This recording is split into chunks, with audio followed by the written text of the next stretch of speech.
Good morning class. बेटा अपना revision चल रहा है। आज हम थर्ड चैप्टर पढ़ेंगे, ठीक है। फर्स्ट और सेकंड हम लोग पढ़ चुके हैं। बच्चों साथ के साथ लर्न भी करते जाओ, क्योंकि अब एग्जाम्स आपके आने वाले हैं। हर मंथली टेस्ट भी आपके हो रहे हैं, लेकिन सारे बच्चे मंथली टेस्ट नहीं दे रहे हैं। ये सब आपके रिविजन के लिए है। अगर आप याद नहीं करोगे तो एग्जाम कैसे दोगे और पास कैसे होगे। पढ़ना तो पड़ेगा, ठीक है। नादान दोस्त की कहानी हमने पहले भी पढ़ ली थी। श्यामा और उसके भाई की है। वो किस तरह वो तो हेल्प करना चाह रहे थे अंडों के ऊपर। अंडों को छाया, धूप से बचाने के लिए छाया करी, उसके नीचे कपड़ा लगाया, उनके लिए दाना भरा, दाना रखा, लेकिन गलती से अंडों पे हाथ लगने की वजह से वो जो चिड़िया थी उन अंडों को फोड़ देती है। मतलब उन्होंने करनी तो मदद करनी चाहिए थी, लेकिन उनसे नादानी हो गई। तो वही पार्ट है, निकालिए। केशव के घर कार्निस के ऊपर एक चिड़िया ने अंडे दिए थे। केशव और उसकी बहन श्यामा दोनों बड़े ध्यान से चिड़िया को वहां आता जाता देखा करते थे। सवेरे दोनों आंखें मलते कार्निस के सामने पहुंच जाते और चिड़ा और चिड़िया दोनों को वहां बैठा पाते। उनको देखने में दोनों बच्चों को न मालूम क्या मजा मिलता। दूध और जलेबी की सूट भी न रहती। दोनों के दिल में तरह तरह के सवाल उठते। अंडे कितने बड़े होंगे, किस रंग के होंगे, कितने होंगे, क्या खाते होंगे, उनमें से बच्चे किस तरह निकल आएंगे, बच्चों पर कैसे निकलेंगे, घोंसला कैसा है, ये सब उनके मन में क्वेश्चन चलते थे। लेकिन इन बातों का जवाब देने वाला कोई नहीं था। अम्मा को घर के काम धंधों से फुर्सत न थी और बाबूजी को पढ़ने लिखने से नहीं थी।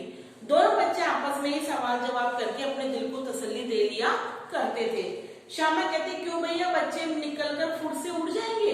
केशव विद्वानों जैसे गर्व से कहता, नहीं पगली, पहले पर निकलेंगे। पर मतलब पंख, बगैर परों के बेचारे कैसे उड़ेंगे। श्यामा, बच्चों को क्या खिलाएगी बेचारी। केशव इस पेचीदा सवाल का जवाब कुछ न दे सकता था। इस तरह 3-4 दिन गुजर गए। दोनों बच्चों की जिज्ञासा दिन पर दिन बढ़ती गई। जिज्ञासा मतलब जानने की इच्छा। अंडों को देखने के लिए वे अधीर हो उठे। उन्होंने अनुमान लगाया कि अब जरूर बच्चे निकल आए होंगे। बच्चों के चारे का सवाल अब उनके सामने आ खड़ा हुआ। मतलब बच्चे क्या खाएंगे।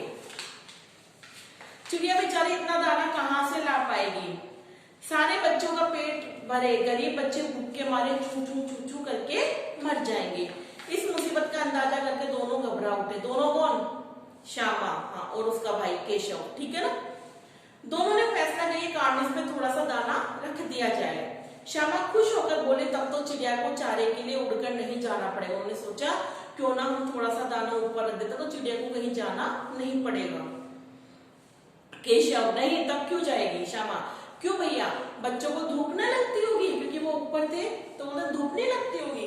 केशव का ध्यान इस तकलीफ की तरफ नहीं गया था। बोला, जरूर तकलीफ हो रही होगी, बेचारे प्यास के मारे तड़पते होंगे, ऊपर छाया भी तो नहीं है। आखिर यही फैसला हुआ कि घोंसले के ऊपर कपड़े की छत बना देनी चाहिए। घोंसले के ऊपर कपड़े की छत, पानी की प्याली और थोड़े से चावल रख देने का प्रस्ताव भी स्वीकृत हुआ। उन दोनों ने आपस में कर लिया। दोनों बच्चे बड़े चाव से काम करने लगे। श्यामा माँ की आंख बचाकर मटके से चावल निकाल लाई। केशव ने पत्थर की प्याले का तेल चुपके से जमीन पे गिरा दिया और उसे खूब साफ करके उसमें पानी भरा। अब चांदनी के लिए कपड़े कहाँ से लाए। फिर ऊपर बगैर झाड़ियों के कपड़ा ठहरेगा कैसे, और झाड़ियां खड़ी होंगी कैसे। केशव बड़ी देर तक इस उधेड़-बुन में रहा। आखिर उसने मुश्किल भी हल कर ली। श्यामा से बोला, जाकर कूड़ा फेंकने वाली टोकरी लाओ, अम्मा जी को मत दिखाना। श्यामा, अब वह तो बीच से फटी हुई है, उससे तो धूप न जाएगी। केशव ने झुंझलाएगा, तो टोकरी तो ला, मैं उसका सुराख बंद कर दूंगा। सुराख मतलब होता है छेद, में उस छेद को बंद कर दूंगा, कोई दिमाग लगाता हूँ।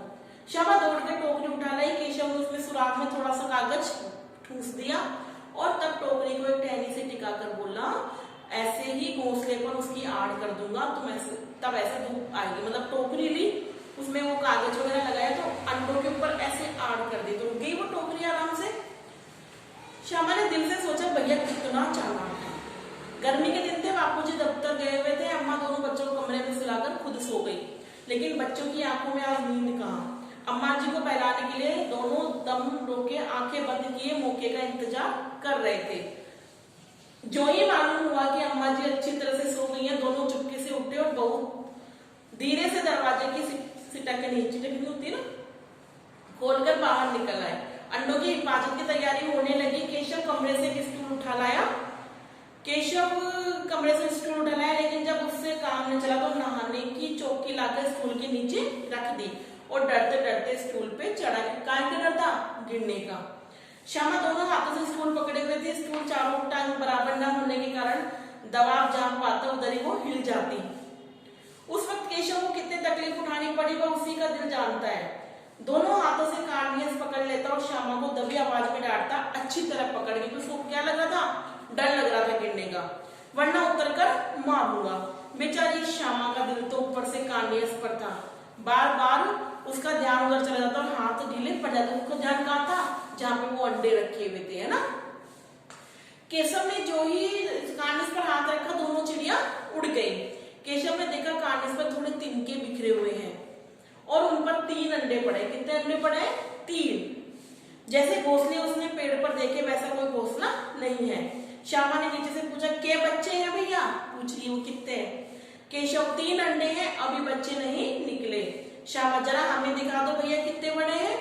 केशव दिखा दूंगा, पहले जरा चितड़े ले आ। चितड़े मतलब वो कपड़े की लीर होती है ना, छोटे छोटे कपड़े होते हैं, हाँ, मैं नीचे बिछा दूं। बेचारे अंडे तिनकों पर पड़े हैं। श्यामा दौड़कर अपनी पुरानी धोती फाड़कर एक टुकड़ा लाई। केशव ने झुककर कपड़ा ले लिया और उसकी कई तरह की तह करके मतलब उसको समेटा और एक गद्दी बनाई और उस तिनकों पर बिछाकर तीनों अंडे धीरे से उस पर रख दिए। तब उन्होंने क्या गलती कर दी? अंडों पे हाथ लगा दिया, अंडों को पकड़ के उस पर रख दिए। श्यामा ने फिर कहा, हमको भी दिखा दो भैया। केशव दिखा दूंगा, पहले जरा टोकरी तो दे, ऊपर छाया कर दूं। श्यामा ने टोकरी नीचे से थमा दी और बोली, अब तुम उतर आओ, मैं भी देखूं।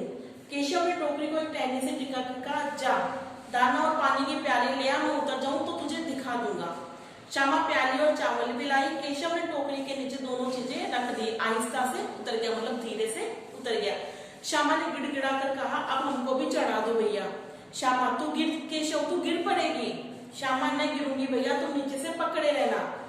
केशव, ना भैया, कहीं तू गिरा पड़ी तो अम्मा जी मेरी चटनी कर डालेंगी, कहेंगे तूने ही चढ़ाया था, क्या करेगी देखकर। अब अंडे बड़े आराम से हैं, जब बच्चे निकलेंगे तो उनको पालेंगे। दोनों चिड़िया बार बार कार्निस पर आती और बगैर बैठे ही उड़ जाती। केशव ने सोचा, हम लोगों के डर से नहीं बैठती होगी। स्टूल उठाकर कमरे में रखा है, चौकी जहां थी वहां रख दी। श्यामा ने आंखों में आंसू भरकर कहा, तुमने मुझे नहीं दिखाया, मैं अम्मा जी से कह दूंगी। उसको गुस्सा आ गया कि मेरे को ने दिखाया, खुद ने तो देख लिया। केशव, अम्मा जी से कहेंगे तो बहुत मारूंगा, कह देता हूँ।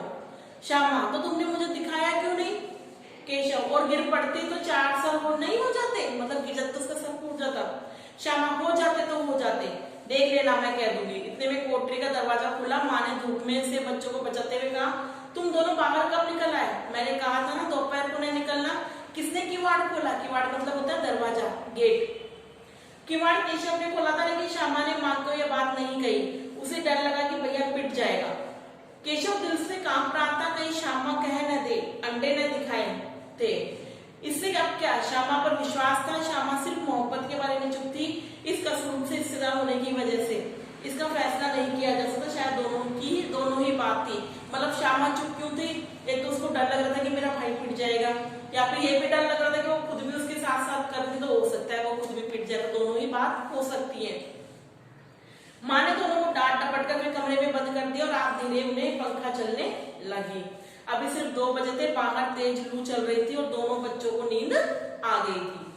4 बजे अचानक श्यामा की नींद खुली। किवाड़ खुले हुए थे। वह दौड़ी हुई कार्निस के पास पहुंची, ऊपर की तरफ ताकने लगी। टोकरी का तो पता रहता, संयोग से उसकी नजर नीचे गई। वह उल्टे पांव दौड़ते हुए कमरे में जाकर जोर से बोली, भैया अंडे नीचे पड़े हैं, बच्चे उड़ गए। केशव घबराकर उठा और दौड़ा बाहर आया। देखा क्या देखता है? तीनों अंडे नीचे टूटे पड़े हैं और उनमें से कोई छूने की सी चीज बाहर निकल रही है। पानी की प्याली एक तरफ टूटी पड़ी है। उसके चेहरे का रंग उड़ गया। सहमी हुई आंखों की जमीन की तरफ देखने लगा। श्यामा ने पूछा, बच्चे कहाँ उड़ गए भैया? केशव ने करुण स्वर में कहा, अंडे तो फूट गए। श्यामा, और बच्चे कहाँ गए? केशव, तेरे सर में, देखती नहीं अंडों में से उजला उजला पानी निकल आया है, वही तो 2-4 दिनों में बच्चे बन जाते हैं। माँ ने सोटी हाथ में लिए पूछा, सोटी मतलब लकड़ी के लिए जो मारने का होता है, तुम दोनों वहां धूप में क्या कर रहे हो? श्यामा ने कहा, अम्मा जी चिड़िया के अंडे टूट पड़े। माँ ने आकर टूटे हुए अंडों को देखा और गुस्से में बोली, तुम लोगों ने अंडों को छुआ था? अब तो श्यामा को भैया पर जरा भी तरस न आया, उसी ने शायद अंडों को इस तरह रख दिया कि वह नीचे गिर पड़े। उसकी उसे सजा मिलनी चाहिए। उन्होंने अंडों को छेड़ा था ना अम्मा जी? माँ ने केशव से पूछा, क्यों रे? केशव भीगी बिल्ली बना खड़ा रहा। माँ, तू वहां पहुंचा कैसे? श्यामा, चौकी पर स्टूल रखकर चढ़े अम्मा जी। तू स्टूल थामे नहीं खड़ी थी? केशव भी बोला। श्यामा, तुम्हें तो कहा था। माँ, तो इतना बड़ा, तुझे अभी इतना भी नहीं मालूम कि छूने से चिड़िया के अंडे गंदे हो जाते हैं और चिड़िया फिर उन्हें नहीं सेती। श्यामा ने डरते डरते पूछा, तो क्या चिड़िया ने अंडे गिरा दिए अम्मा जी? माँ, और क्या करती? केशव के सिर पे इसका पाप पड़ेगा। हाय, 3 जान ले ली दुष्ट ने। केशव रोनी सूरत बनाकर बोला, मैंने तो सिर्फ अंडों की गद्दी रख दिया था अम्मा जी। माँ की हंसी आ गई, मगर केशव कई दिनों तक अपनी गलती पर अफसोस होता रहा। अंडों की हिफाजत करने के जोर में उसका सत्यानाश कर डाला। इसे याद कर वह कभी रो पड़ता। दोनों चिड़िया वहां फिर दिखाई न दी। तो बच्चों, इसे क्या समझ में आया कि केशव ने करनी चाहिए तो मदद थी, लेकिन वो गलती से उससे नादानी हुई। तो अगर आपके साथ भी कभी ऐसा होता है तो आप अपने बड़ों से पूछ सकते हैं। आप बड़ों से कह सकते हैं कि हम इस पक्षी के साथ, इस जानवर के साथ ऐसे मदद करना चाहते तो हमें क्या करें? क्योंकि बड़ों के पास आपसे ज्यादा दिमाग होता है। वो आपको बताएंगे, वो आपको सलाह देंगे कि हमें क्या करना चाहिए। अगर श्यामा और केशव भी अगर अपनी माँ से पूछ लेते तो शायद ये गलती श्यामा और केशव से नहीं होती। ठीक है, समझ में आ गया चैप्टर? क्वेश्चन आंसर देखो। अंडों के बारे में केशव और श्यामा के मन में किस तरह के सवाल उठ रहे थे कि अंडे कैसे होंगे, कितने होंगे, कब बड़े होंगे, बच्चे कब निकलेंगे, बच्चे कब उड़ेंगे, ये सब क्वेश्चन थे ना। केशव ने श्यामा से जितने टोकरी और दाना पानी मंगाकर कार्निस पे क्यों रखे? अंडों की सुरक्षा के लिए, अंडों को धूप से बचाने के लिए और उनके खाने की व्यवस्था करने के लिए कार्निस पर रखे। केशव और श्यामा ने चिड़िया के अंडों की रक्षा की है नादानी? नादानी। क्या की उन्होंने? नादानी। केशव और श्यामा ने अंडों के बारे में क्या क्या अनुमान लगाए? यदि उस जगह तुम होते तो क्या अनुमान लगाते? वही अनुमान लगाते कि अंडे कितने हैं, कैसे उड़ेंगे, कब बड़े होंगे, इनके पंख कैसे होंगे, पक्षी कब बनेंगे, यही सब हम भी अनुमान लगाते हैं। माँ के सोते केशव और श्यामा दोपहर में बाहर क्यों निकल आए? माँ के पूछने पर दोनों में से किसी ने किवाड़ खोलकर दोपहर के बाहर निकलने का कारण क्यों नहीं बताया। माँ के सोते दोनों बच्चे बाहर इसलिए निकल आए क्योंकि उन्हें चिड़िया के अंडों पर छाया करनी थी और उनको लिए खाने को कुछ रखना था। ठीक है, और उन दोनों ने इसलिए नहीं बताया क्योंकि उनको डर था कि उनकी माँ उनको मारेगी या डांटेगी। ठीक है, प्रेमचंद ने इस कहानी का नाम नादान दोस्त रखा। तुम इसे क्या शीर्षक देना चाहोगे? अब बताओ, ये आप खुद लिखोगे कि आप इसको आप अपनी कल्पना से बताओ कि इसका दूसरा नाम और क्या होना चाहिए। ठीक है, तो आज आपको इसके प्रश्न उत्तर करने हैं। कौन से? कविता से तीनों और कविता के आगे के। ठीक है।